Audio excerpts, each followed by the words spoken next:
حضور کی بارگاہ میں ایک نابینا خدمت میں حاضر ہوئے، حضور کی بارگاہ میں ایک نابینا حاضر ہوئے اور اپنی بینائی کی شکایت کی۔ حضور نے فرمایا صبر کرو، دعا کرتا ہوں۔ اور کہنے لگے حضور کوئی ہاتھ پکڑنے والا نہیں ہے، ٹھوکریں کھاتا ہوں، آپ دعا فرما دیں یہ بینائی واپس آ جائے۔ اچھا، آپ نے فرمایا چلو ایسا کرو، وضو کرو اور یہ دعا پڑھو جو دعا میں نے دی ہے۔ میں نے کئی لوگوں کو بتایا جن کی بینائی ختم ہو گئی تھی، جن کی بینائی تھوڑی ہو گئی تھی، جن کی بینائی ختم ہو رہی تھی، جن کا آنکھوں کا نور ختم ہو گیا تھا۔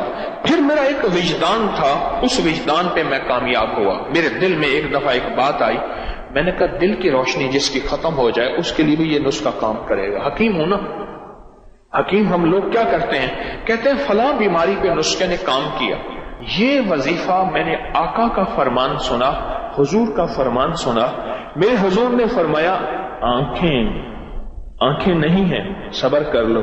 میں حضور ہاتھ پکڑنے والا کوئی نہیں، ٹھوکریں کھاتا ہوں، آپ کو عنایت فرما دیں۔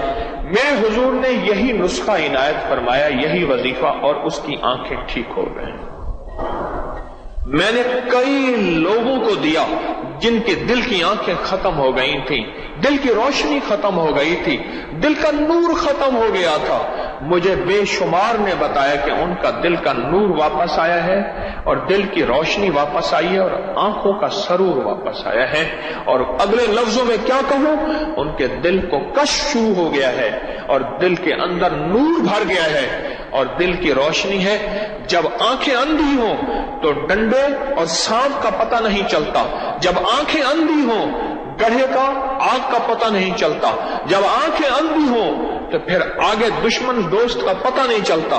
اس طرح جب دل کی آنکھیں اندھی ہوتی ہیں پھر یہ پتہ نہیں چلتا کہ میری آخرت برباد ہو رہی ہے یا خراب ہو رہی، اور مجھے اس میں خیر ہے یا شر ہے، اور میری شادیوں میں ہر وہ کام کر رہا جس میں کملی والے ناراض ہیں، اور غمیوں میں پھر جب آنکھیں اندھی ہوتی ہیں پھر شریکوں کو دیکھتا ہے، رشتہ داروں کو دیکھتا ہے، دوستوں کو دیکھتا ہے، دل کے شوق پورے کرتا ہے، پھر کملی والے کی نظر کو دیکھ کے حیا نہیں آتی۔ جب دل کی روشنی آ جاتی ہے پھر کملی والے کو دیکھتا ہے، حیا آ جاتی ہے، پھر آنکھیں بھی چھپ جاتی ہیں اور سارے تدبیریں، سارے رواج، سارے شوق ٹوٹ جاتے ہیں۔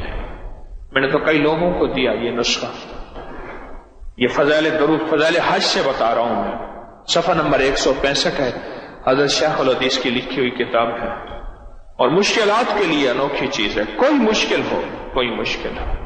مسجد نبوی شریف میں پاکستان کا ایک بہت بڑا افسر تھا، میں نے اعتکاف کیا آخری عشرے کا مسجد نبوی میں، تو اعتکاف کے دوران انہیں پتہ چلا کہ طارق جو ہے وہ فلاں ستون کے ساتھ بیٹھا ہے، کوئی غالباً 18-19 سال پرانے کی بات ہے۔ تو میرے پاس آیا، مجھے تعارف کرایا، کہنے لگا بہت مشکل میں ہوں، اس وقت کی حکومت تھی، بہت اس حکومت کے زیر عتاب ہوں، اس وقت کا اقتدار جو تھا، اور مجھے بہت مشکل میں ہوں، بس میں نے آخرکار مدینہ کا رخ کیا ہے، اس کے علاوہ مجھے کوئی منزل اور راستہ نہیں ملا، تو میرے لیے دعا کریں۔ میں نے کہا یہاں حضور کے روضے کی طرف اشارہ کر کے میں نے کہا ان کے ہوتے ہوئے میں دعا کروں، میری کیا اوقات ہے، میری کیا اوقات ہے۔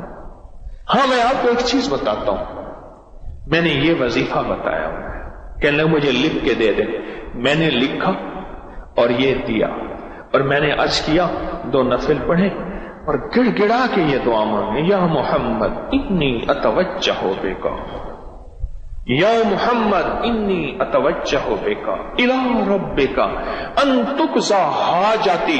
جب لفظ حاجتی بیان کریں تو دل میں اپنی حاجت بیان کریں، اپنا مسئلہ بیان کریں، اپنی مشکل بیان کریں، اپنی الجھن بیان کریں، اپنے مسائل بیان کریں۔ اللہم انی اسألک واتوجہ الیک بنبینا محمد صلی اللہ علیہ وسلم، نبی الرحمہ یا محمد، سونا آپ تو محمد ایسے ہیں رحمت والے نبی ہیں، آپ کے در سے آ کے خالی جائے کوئی، یہ ہو سکتا ہے ہمیں بھی کوئی عنایت فرمائے۔ یا محمد انی اتوجہ بک، سند کے ساتھ، حدیث کی سند کے ساتھ یہ واقعہ موجود ہے، یہ غیر مستند حدیث نہیں ہے، کوئی گھڑا گھڑایا واقعہ نہیں ہے، کوئی قصہ نہیں ہے۔ آگے سنیں، وہ نابینا آئے ایسے کہ جیسے ان کی آنکھیں آج تک ضائع ہی نہیں ہوئی تھیں، ایسے ان کی آنکھیں ٹھیک ہوگی۔ اور اس سے آگے فرمایا کہ علامہ فرماتے ہیں یہ قصہ عثمان بن حنیف کے فہم سے استدلال میں ہے کہ وہ حضور کی خدمت میں حاضر ہوئے، اور یہ صرف ان کے ساتھ مخصوص نہیں سمجھنا چاہیے کہ اس دور کا قصہ تھا، اس دور کا واقعہ تھا، دور گیا واقعہ گیا، نہیں، فرمایا قیامت تک اس کا فیض چلتا رہے گا۔ حضور کے وسیلے سے یہ فیض قیامت تک چلتا رہے گا، اور قیامت تک امت کو یہ نفع ملتا رہے گا۔ مجھے کئی بزرگوں سے اس فیض کی اجازت ہے۔